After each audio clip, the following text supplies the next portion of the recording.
as we fucking say fucking stupid and mosquitoes too, apparently. Jesus. Hey guys, Tish from Python Spawn. Today we're gonna have our first top 10 video. Hope you guys enjoy it. Come on in.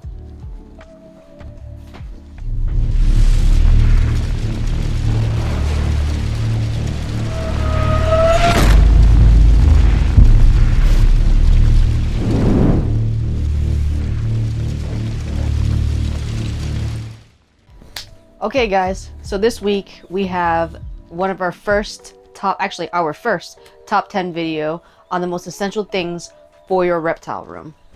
But first, quick shout out and sticker swap. So first off, wrong t-shirt. Jersey Balls, really cool guy, did some business with him, super happy. I will definitely continue to do business with him. Awesome guy. I'm gonna put the Instagram on the screen below. Give him a quick follow. I'd really appreciate it. Also, got a sticker swap. My usual. I opened it because I couldn't wait. So we have, I actually have the magnet as well, because you know I like my magnets. Sheehan's Serpents. Hopefully I am pronouncing that. I'm gonna check with my consultant. What do you think, Ben? Sheehan's Serpents? Sheehan's Serpents? Okay, cool. I'm terrible at pronouncing things. So, we have, thank you for the sticker swap and for your service. Good luck with your season, Jesse. Thank you, Jesse. Appreciate it. Magnet's going back right here. Awesome. All right, guys, let's get to the video.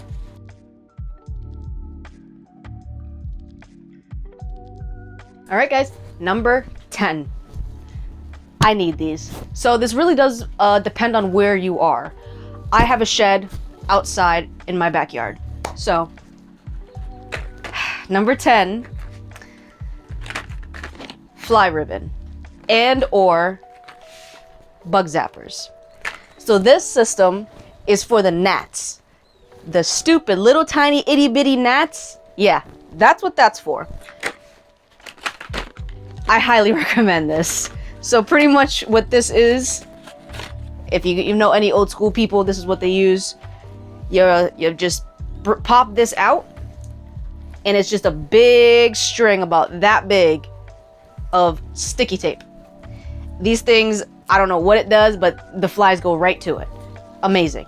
I highly suggest getting these up and going if you're gonna have flies and gnats no matter what. As much as you clean, as much as you do everything, it's just what it is. Even in regular buildings or rooms, if you have an door open, they're gonna come in. So this I have for the flies.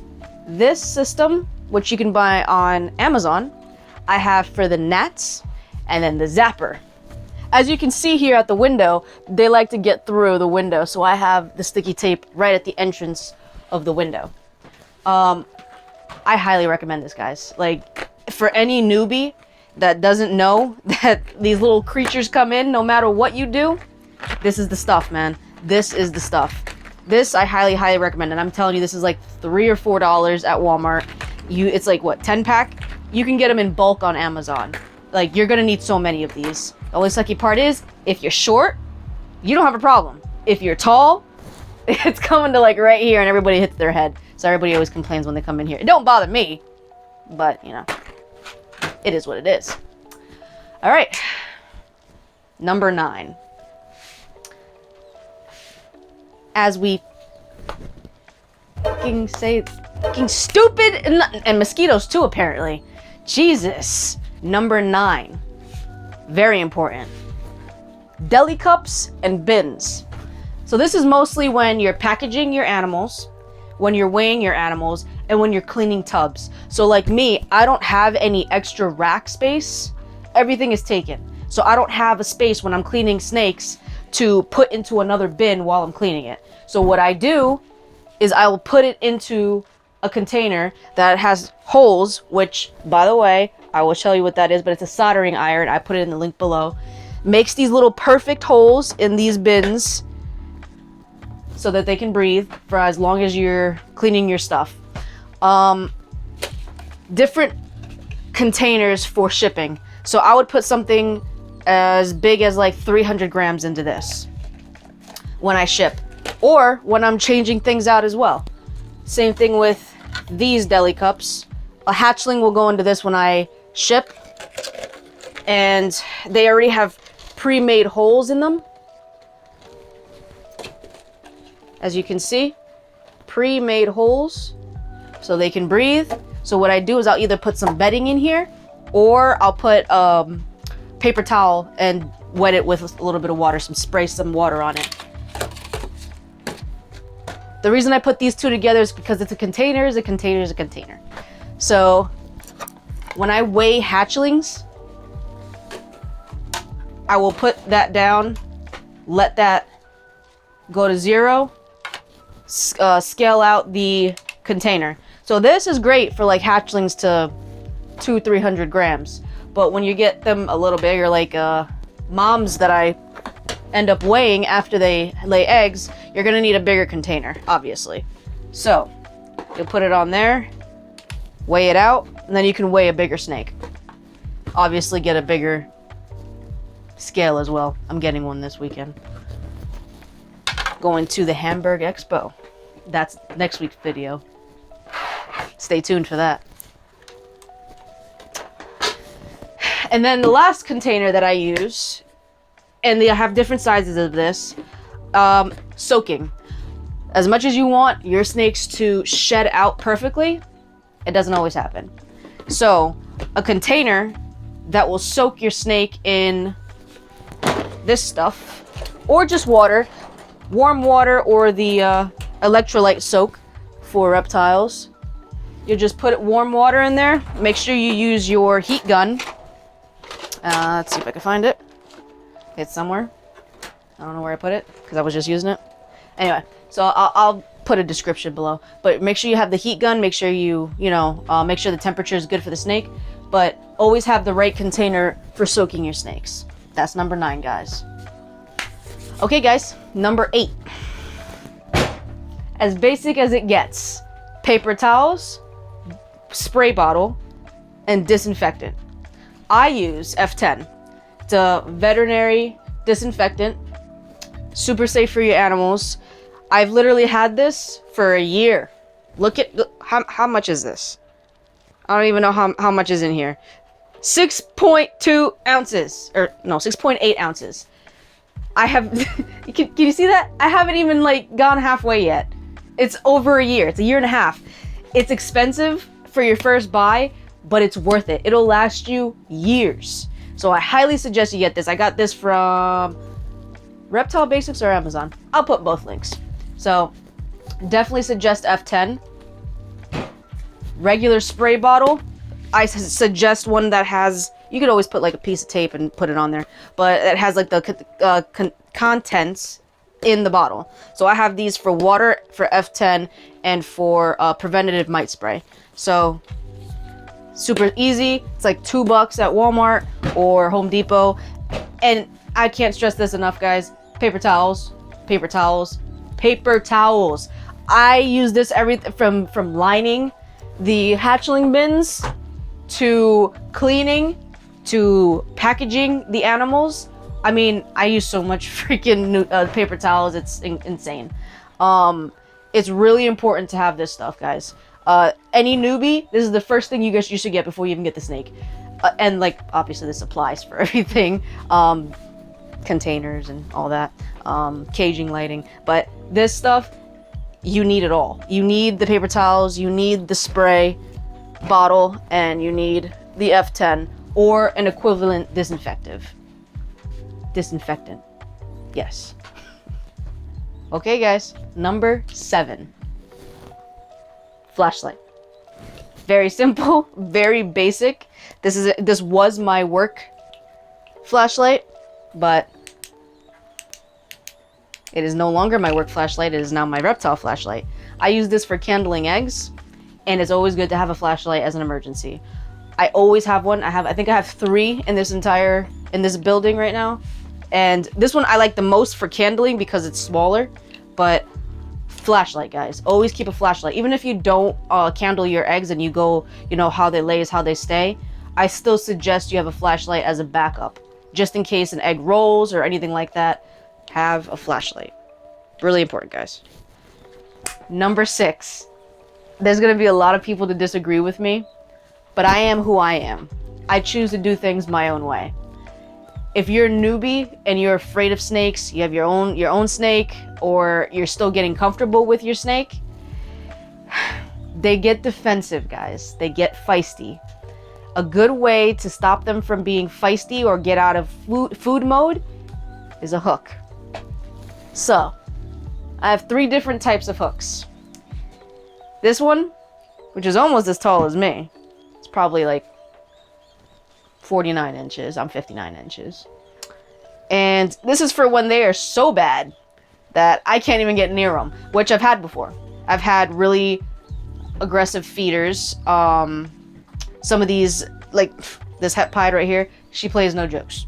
No games whatsoever. She will come out full strike, coming out of her tub, and I just gotta tap her slowly on her head, let her know, you know, I'm not food.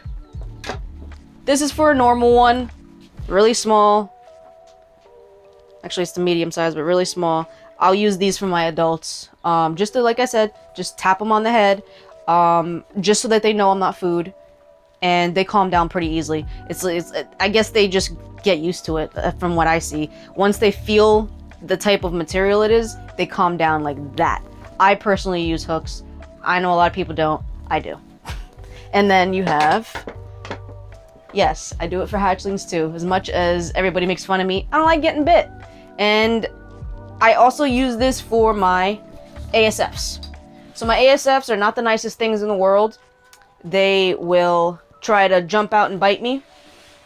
So I'll just use it to move them for a second, grab their tail, and then, you know, do what I need to do. So I'm pretty sure, even though they won't admit it, most people have snake hooks. Because from time to time, your snakes can get grumpy. It's not your fault. It's not their fault. That's just how they are. Number 5. Probably would have been lower down on the list, probably number 1.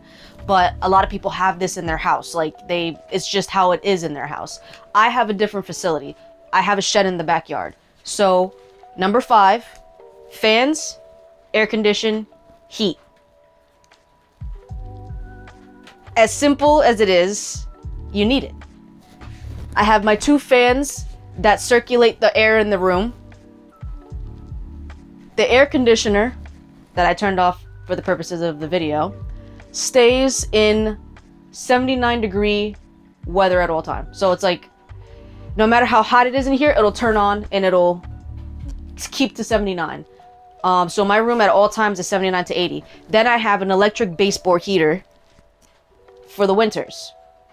So the electric baseboard heat is controlled through that thermostat, Honeywell, very basic thermostat. And it just makes sure in the winter that my babies stay warm. Like I said, 79 to 81 year round, no matter what season it is, year round. So very important, heating, air condition, fans. Recirculate the air, heat in the winter, cool in the summer. That's it, guys. Number 4. Hand sanitizer. Yes, I am, even before the pandemic, guys, I was a big advocate for hand sanitizer. I have 2 in here. I have a huge refill. I have one right here as well. Have one on both sides. I keep this one there. I keep that one there. So no matter where I am in this room, I have hand sanitizer. Obviously, you can... One of the biggest reasons I have this, yes, for my safety. I use it. Everybody knows the salmonella thing. It's more... I do it more so for my reptiles. I don't know... You know, I go to work and there's a lot of things that I have on my hands, oils and everything like that. I do wash my hands before I get in here, but just an added protection, I do hand sanitize my hands. before I handle the animals. I also hand sanitize from rodents to lizards to snakes, and between snakes most of the time. So if I'm dealing with my main collection, I won't go inside and deal with the quarantine animals, and vice versa. Also, I won't deal with quarantine animals and then deal with my babies, my baby hatchlings. It just won't happen. I have to hand sanitize or wash my hands in between. Very, very, very, very, very important that you hand sanitize. Of course, that's why it's number 4. Okay, guys, number 3. Huge shout out to SnakeMan Exotics, because without him, I wouldn't have these. So, number 3 is color tags and rodent snake tags. So I already told you guys before, the green tab to the right is that they've eaten. The orange tab to the left, they have not eaten. Now everybody has their own system. I have my own system. This is what works for me. You do what works for you. So these red tags right here, these rodent red tags, mean they need to eat first. For the most part, it means my girls that laid eggs need to eat first before everybody else. So I need to get them chunked up for next season, so they get first dibs on everything. The blue tab means that they are in breeding mode. They're going to be bred this year. So, or are being bred this year. When I have 2 next to each other, that means there's a pair in there. They're being paired. That's how I make sure that I know that my snakes are being paired. So I won't disturb that bin. I won't feed anything that's in there. They'll have both the male and the female in there, and that's it. I'll leave them alone. Once they're done breeding and he unlocks, I'll take it back out, put it away. So, recap real quick. Oh, I didn't even show this one. No, I did not. So this one, this regular white or wood means that there is a rodent currently in the tub. Everybody knows I feed live, so I never, ever, ever, ever leave a rodent in there for more than 5 to 10 minutes. If they don't eat it, and I see it, I start from there, and I'll go over, and if they haven't eaten it yet, and I left that tag there, all right, time to take the rodent out. And as soon as the rodent is eaten or has not eaten, I will take this out as soon as the rodent goes back into its own enclosure, and I replace the tag. So never ever do I forget about a rodent in the cage because of these tags. Obviously I've forgotten in the past and I've gotten lucky, but now it never happens because it's like clockwork. As soon as I put a rodent in there, I put this tag. So, live rodent tag. Priority tag. They need to eat first. Breeding tag. Double breeding tag means there's a pair. And then of course, green to the right, they've eaten. Orange to the left, they have not eaten. And that's it. Number 2. Very important, guys. That's why it's number 2. Number 2, humidifier. Everybody knows your ball pythons need to have a specific humidity. I keep mine usually between 50 and 70. 60 is my sweet spot. But I turn these off for the purpose of the videos. So if you guys remember when I did a previous video, these go all the way high to where you can make it come out. Also, cool. You have to have the cool mist. If you have the warm mist, you get a lot of condensation on the walls. So I highly suggest you don't get the warm mist or the hot mist. Cool mist, guys. This adjusts accordingly. You can lower it. And then when it goes to your desired, so yeah, I'm at 64% right now. When it goes to your desired humidity, you just turn it off. That's it. You can even put them on a smart timer. It's really easy. You are able to turn on and turn off whenever you want. So really important, guys. They need that humidity to shed properly. Obviously too high, you can get an upper respiratory. Too low, you can get an upper respiratory. So be in the middle, guys. Always know what temperature and humidity you have in your snake area, snake shed, snake room, whatever it is. Really important, guys. And number 1, most important thing in your reptile room, I actually said it in the previous one, number 2, but you'll see it now. Temperature and humidity gauge. How are you supposed to know if your ball pythons are in the right temperature or in the right humidity if you don't have a gauge? So I have several ways that I keep this information up to date. I do have the old school that I keep there. I'll keep it right here actually, just so you guys see it. And then I have the SensorPush. So the SensorPush is connected to the Wi-Fi gateway, and it's on my phone. So it hits the Wi-Fi gateway, it hits this Wi-Fi gateway to my phone. So I always know the temperature and humidity in this room. It gives me alerts when it's too high for the humidity, when it's too high for temperature, when it's too low for humidity, and when it's too low for temperature. I always know. I also have my air condition connected to a smart plug as well, so I can turn it on and off as I please wherever I am. Really important, guys. There's a reason why it's number 1. You have to know your temperature and humidity at all times for your snakes, for your reptiles, for everybody. It's extremely important, guys. I cannot emphasize that enough. You have to have it. You don't have to have something as fancy as SensorPush. As much as I love it, I also keep them in the incubator. The incubator and the incubator boxes. So I know when my snake's temperature is, my baby snakes, my eggs. I know the humidity in there. I know in the incubator, and I know the humidity in the incubator. Temperature, humidity in the incubator, temperature, humidity in the egg box. Really, really, really important. Again, I will put all of this stuff in a link below. If you have any questions at all between all the way from 10 to 1, please hit me up. I will help you however I can. It's that simple, guys. 1 through 10. Hope you enjoyed this video. Okay, guys, so that's my video this week. Don't forget to like, share, subscribe, comment below. Anything I've missed, there will be a part 2. Don't worry, there's a lot more to show. Hit the notification button, and I'll see you next week, guys.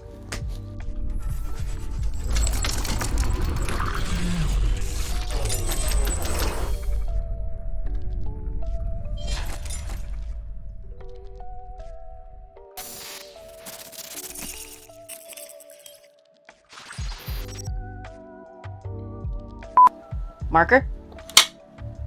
Honorable mention. Ready for the cuteness overload? Alright, maybe you don't need it, but it's really freaking cute.